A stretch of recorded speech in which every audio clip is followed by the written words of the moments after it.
What happens when one of Hollywood's most respected actors walks into what's supposed to be a routine late-night interview, only to find out the host has an agenda far beyond entertainment? This is the real story behind one of the most explosive confrontations in late-night TV. History one that ended with Samuel L. Jackson being escorted off the set of Jimmy Kimmel Live. This wasn't just a celebrity interview gone off the rails. This was about respect, integrity, and what happens when a talk show host crosses a line that should never be crossed. Subscribe and leave a comment, because after this, we'll never see late-night television the same way again. The Jimmy Kimmel Live studio buzzed with its usual pre-show rhythm. Cameras adjusting, audience settling, cue cards flipping. Jimmy skimmed his notes, grinning. Tonight's guest, Samuel L. Jackson, an icon, known for his fearless presence on and off screen. This was supposed to be a simple promo spot for Jackson's latest film. But the moment he stepped on stage, the energy shifted. Ladies and gentlemen, please welcome the one and only Samuel L. Jackson. Jimmy announced with his signature grin. Jackson entered to roaring applause, calm and collected, waving as he eased into the guest chair. "Good to be here, Jimmy," he said, adjusting his jacket. "Great to have you, Sam. Mind if I call you Sam?" Jimmy asked, already leaning in with an odd edge in his tone. "Samuel works just fine." Jackson replied, polite but precise. Jimmy's smile twitched. "Right, Samuel, so let's talk about your new movie. But first, I gotta ask some things." "Been bugging me." Jackson's brow lifted. This wasn't how interviews usually began. "What's that?" "Well, you've been pretty outspoken lately. About Hollywood, representation, all that. Don't you think maybe you're being a little too aggressive?" The studio fell quiet. Jackson's gaze sharpened. "Aggressive? Not sure what you mean by that." "Oh, come on you. No. All this talk about who gets what roles, how the industry treats certain actors. Aren't you stirring up trouble where there doesn't need to be any?" Jackson leaned back, jaw tightening. "Are you seriously suggesting that pushing for equality and fairness is stirring up trouble?" "I'm just saying," Jimmy shrugged. "Things have changed. Maybe it's time to move on." The tension now hung thick. "Move on from what?" Jackson asked, voice low but firm. "From wanting to see talented people get a fair shot, no matter their background." Jimmy gave a half laugh. "I think you're making mountains out of molehills. Hollywood's evolved. We don't need to keep beating a dead horse." Jackson sat up straighter. "A dead horse? Are you calling the fight for representation a dead horse?" "Look, I'm not trying to start anything," Jimmy said, though his tone said otherwise. "I just think maybe it's time to focus more on your craft, less on politics." Jackson didn't blink. "My craft and my principles aren't separate. Jimmy, never have been." Jimmy pushed on. "But don't you think actors should stick to entertainment, not lectures?" Jackson gripped the arms of his chair. "Stick to my lane. Let me ask you something. When you make political jokes every night, are you staying in your lane?" Jimmy faltered. "That's different. That's comedy." "No, it's not. It's you using your platform to speak your mind. Just like I do. The only difference is you think your voice matters more than mine." "I never said that," Jimmy muttered. "You didn't have to," Jackson shot back. "You implied it the second you suggested I shut up about issues that affect people who look like me." The studio was now dead silent. Even the crew had stopped moving. Jimmy tried to recover. "Samuel, I think you're misunderstanding me, am I?" Jackson cut in. "It's because it sure sounds like you brought me here to silence me, not to talk about my work. That's not a mean. That wasn't my intention." Jackson stared through him. Jimmy looked off stage for help. None came. "My intention," he finally said, voice hardening. was to have an honest conversation about how you've been carrying yourself lately. Jackson laughed once, quietly. How I've been carrying myself. Jimmy, who exactly do you think you are? Asterisk, I've been in this business long enough, Kimmel snapped, his mask slipping completely. To know when someone's crossing a line, and you've been crossing a lot of them lately? The studio was silent now. Everyone knew they weren't watching a typical interview. This was something else. Jackson leaned forward, voice dropping into that quiet, dangerous register anyone familiar with his films would recognize. Which lines? Jimmy, be specific. Kimmel straightened in his chair, trying to reclaim control. Well, for starters, that speech you gave at the awards show last month, you practically called out half of Hollywood. I called out an industry that still isn't doing enough, Jackson said coolly. That's not crossing a line. That's telling the truth. But you made people uncomfortable, Kimmel pressed. Jackson's laugh was sharp and cold. Good. People should be uncomfortable when they're part of the problem. There it is, Kimmel said, pointing. That attitude. You act like you're some kind of moral authority. I act like someone who's earned the right to speak his mind. Jackson shot back, voice rising. 30+ years in this business, and I'm still expected to be silent. That's what you have a problem with, isn't it? I don't mind you speaking your mind, Kimmel said, shaking his head. I mind when you attack people who are trying to help. Attack, Jackson echoed, leaning forward. Tell me, Jimmy, when have I attacked anyone genuinely trying to help? You know what I mean? Kimmel muttered. You've criticized directors, producers, executives who talk about change but never make it. Jackson cut in. You call that effort? Effort is hiring people, not tweeting about hiring them. It's giving real opportunities, not offering lip service. You can't expect the whole system to change overnight, Kimmel said, his voice tight. Jackson's voice boomed. Overnight. I've been in this game for decades. Jimmy, how long do you think we should wait for basic fairness? Kimmel's face flushed under the studio lights, a sheen of sweat forming. Maybe you could be more diplomatic, he said, fumbling for a way out. Diplomatic. Jackson repeated the word like it tasted bitter. You mean quiet. You mean compliant. You mean I should smile, nod, and be grateful for scraps.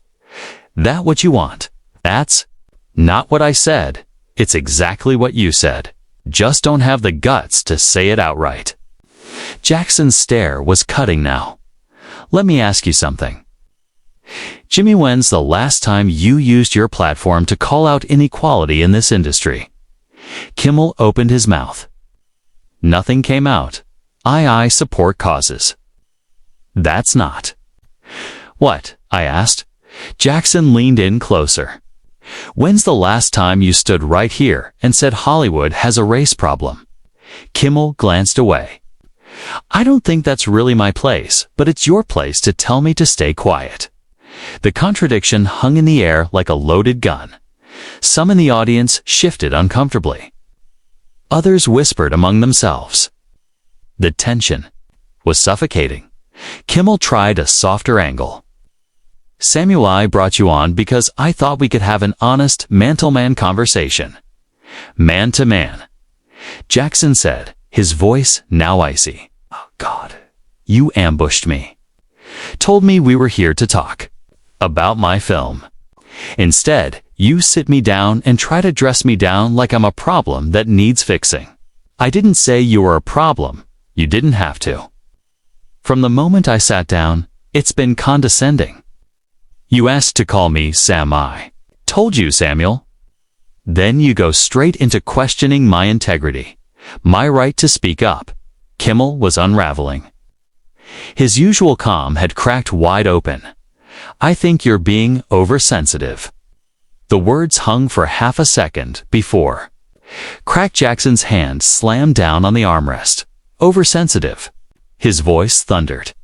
Did you just call me oversensitive for objecting to your disrespect? Kimmel stammered. I didn't mean you meant every word, Jackson interrupted. You think I'm too sensitive because I won't sit here quietly while you try to scold me for having an opinion? Because I won't smile and say thank you for being allowed in the room. Samuel, please let's just take it down a notch, Kimmel said, glancing toward the crew. Jackson stood, slow and deliberate. Don't you dare tell me to take it down a notch. You started this. You brought me here under false pretenses to humiliate me, and now that it's not going your way, you want to change the tone. The air in the studio was electric, heavy with shock. Audience members were frozen. Some looked away. Others couldn't stop staring. Production assistants whispered urgently into headsets. I never tried to humiliate you, Kimmel said weakly. Jackson stared down at him. Then what do you call this? What do you call bringing a guest on your show only to turn the entire interview into a trap? Attacking their integrity. Their right to speak up about injustice? Kimmel's face had gone ghostly pale under the hot studio lights. His trademark smirk had completely vanished, placed now by a look of raw panic as Samuel L. Jackson stood. Over him, silent, waiting for an answer that wasn't coming. The silence stretched, suffocating, endless. Then Jackson shook his head slowly, disgust rising in his voice. You can't answer that, can you, Jimmy? Because you know what? This is, he gestured broadly around the stage. This is you, trying to put me in my place. You brought me here to shut me up to make sure that your safe little world, where you get to decide who speaks and who doesn't, stays intact. That's not true, Kimmel mumbled weakly, barely audible now, isn't it? Jackson's voice thundered. Then explain something to me. Why didn't you ask me a single question about my film? Why were the first words out of your mouth about my so-called aggressive opinions? Why do you think it's your job to tell a grown man, veteran of this industry, that he should stay in his lane? Kimmel's lips parted, but no sound followed.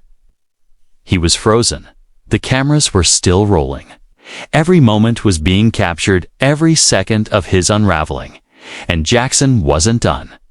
You know what your real problem is, Jimmy? You're comfortable. Comfortable with the status quo. Comfortable in a world where people like me are supposed to be grateful for whatever crumbs we get, and quiet about what we don't. He stepped forward now, owning the space. You're okay with inequality as long as it doesn't inconvenience you. I've never said anything like that, Kimmel croaked. You didn't have to. Your actions said it all. You didn't invite me here as a peer. You didn't invite me as a respected actor. You invited me as someone you thought you could put in check. Someone you could challenge, embarrass, control. Jackson began to pace now, his presence swallowing the room, his voice rising with conviction. The audience was dead still. No one moved. No one dared.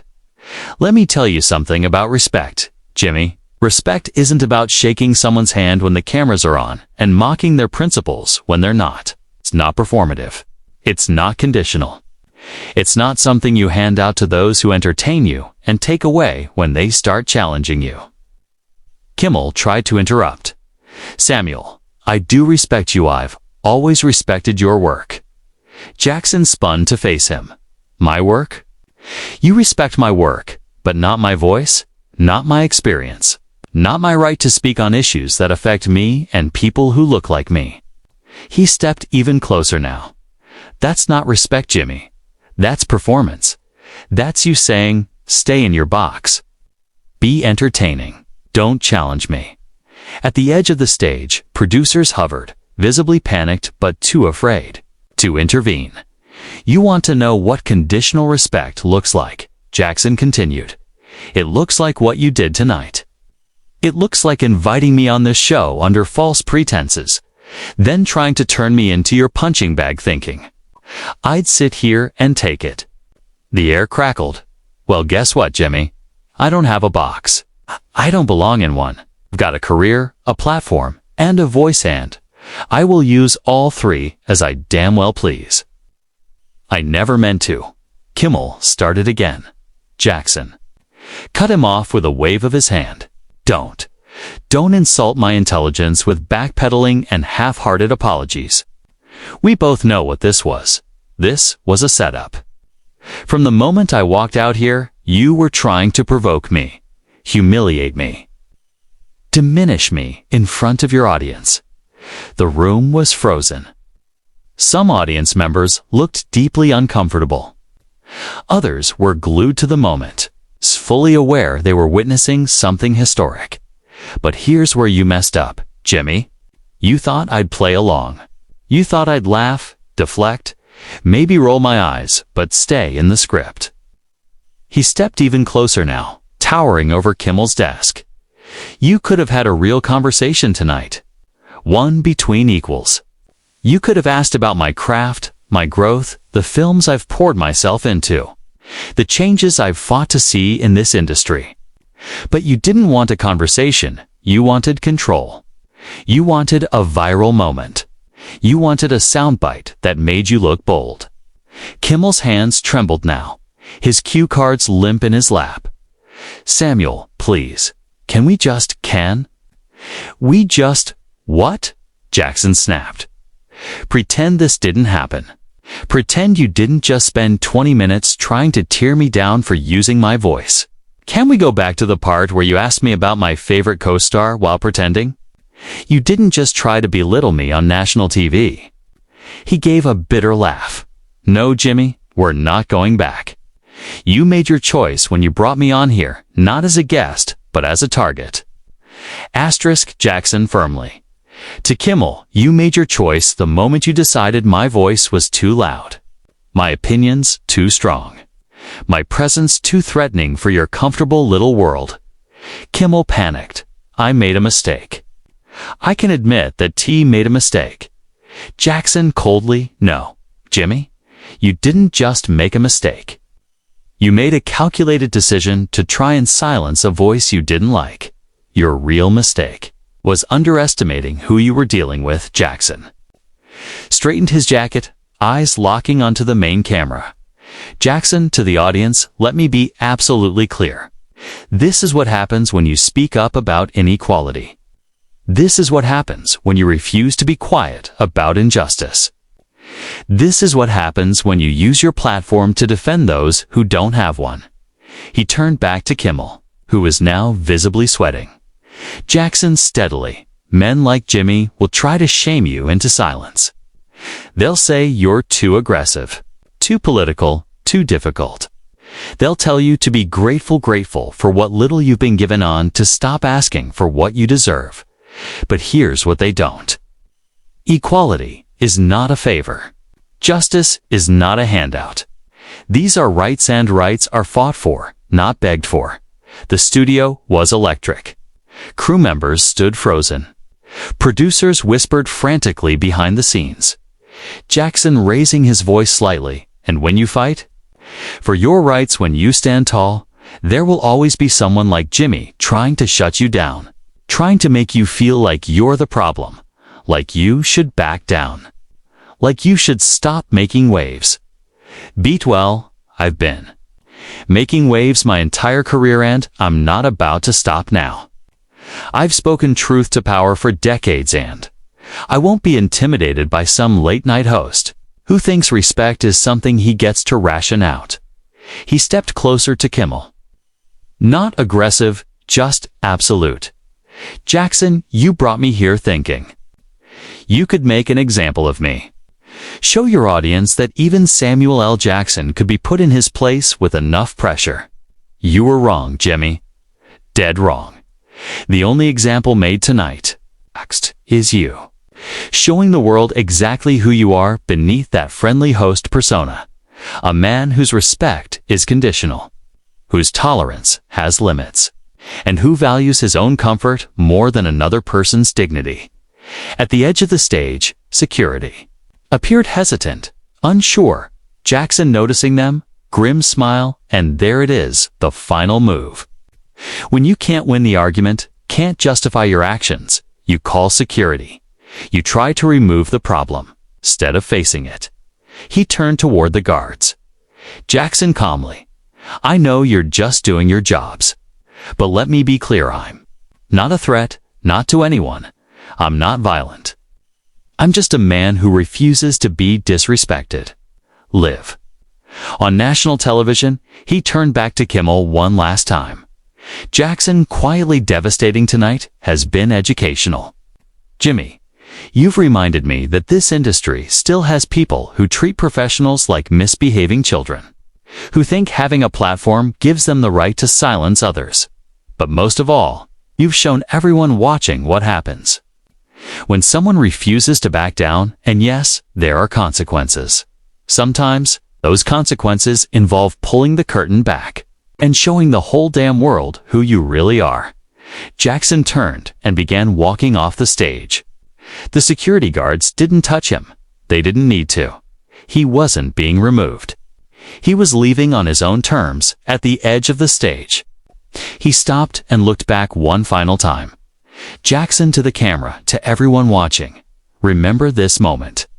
Remember what it looks like when someone tries to silence a voice they fear. Remember what it looks like when someone stands up to that fear. And remember, your voice matters too. No matter who tries to tell you it doesn't.